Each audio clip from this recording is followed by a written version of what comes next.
Hey, everybody, Thomas here. If you saw one of my previous videos where I went up to Tennessee and we were skidding out these black walnut logs, this is one of those logs. As you can see, the center looks great. The outside looks gnarly. When I say gnarly, I mean this thing is like rotten away. When you press in, there's like moisture that comes out of it.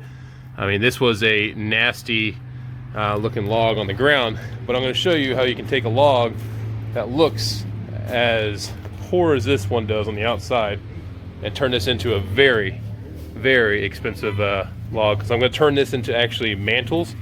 So I'm going to go ahead and throw the time lapse on and watch it cut away.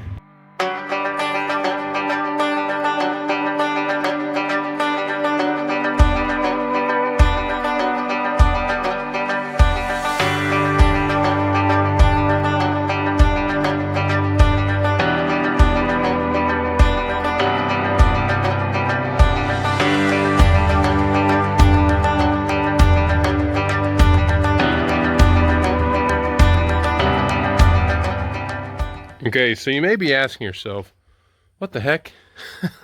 So when I was cutting this, I didn't I know I shouldn't make a mantle with live edges when the bark looks this bad. But what I have found, as I take my hand here, so you have your heartwood and everything going into your sapwood, this other stuff just kind of crumbles off, and it's going to leave a really neat looking face. So I had Tommy go and grab my draw knife and everything, and we're going to see if we can use the draw knife to kind of clean this face up. I think this is going to be a really neat way to do a rustic looking face, because you can see it right here. That is the sapwood coming off and leaving nothing but that hardwood right there. The heartwood. Thank you, Tommy.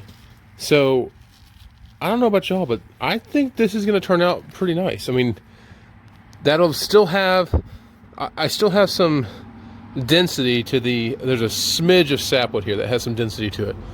And then the rest of this is going to look gorgeous. But these are, let's see, put the tape on here. I think it's like 4.5. So about 4 inches on there. And this one right here is 4.5. Yeah, there we go. Sorry, I'm all over the place with the camera. And these are 10 foot long. So I'm going to essentially clean them up with the draw knife and kind of see what they come up with. And then I think this is going to be pretty. Now, even though this log has been down for years, well, it is pretty dry on the inside. It's this outside wood, though, is just absolutely just soaking wet. But the center is actually pretty dry, which makes no sense. But again, we'll see what this looks like. So we'll go ahead and put the hyperlapse on again. You can watch me move around like a speed demon on this.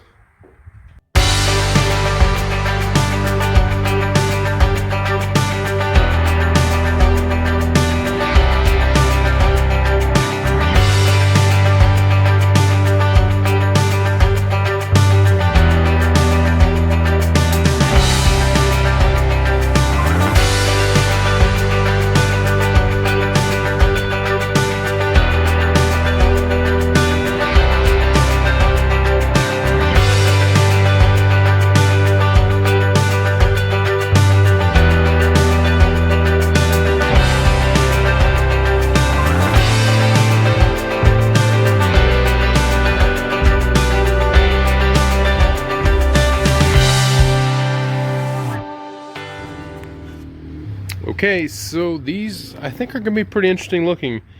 I was able to get most of the sapwood off. There's a little bit still on there, and it's still nice and hard, the sections that are still on there. So I think this is going to be quite unique in the sense that it still has a live edge, quote unquote, even though there won't be really any sapwood.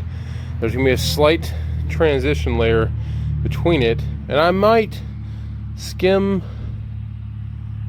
I don't know. I'm not sure if I'm going to skim this one or not, because you're going to get more color on the bottom. If I go a little bit further down, you'll get a little bit more color. This other one here, it's going to have just a very, very dark center. Now, where the tape measure is at 5 feet 3 inches on either way. This is 10'6" is what this came out to be. But I think this is going to be pretty unique. I mean, I think it was worth it to get these logs.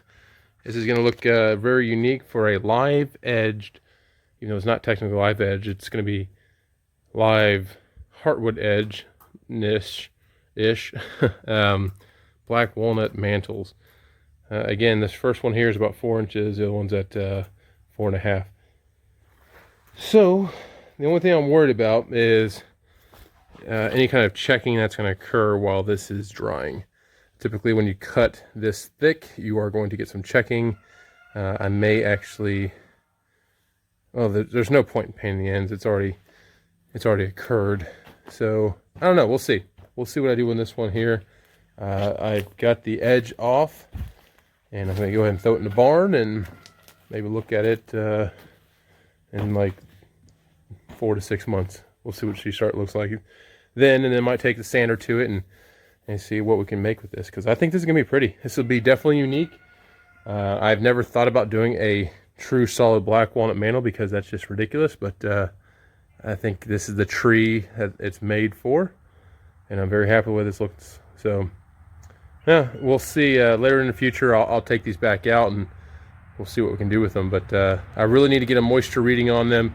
I can't do it right now because we have all this water from the sawmill on there, and I've got that bark, so I'm gonna let them sit for a week or two. Then I'll take a moisture reading on them and see how much moisture is actually in there.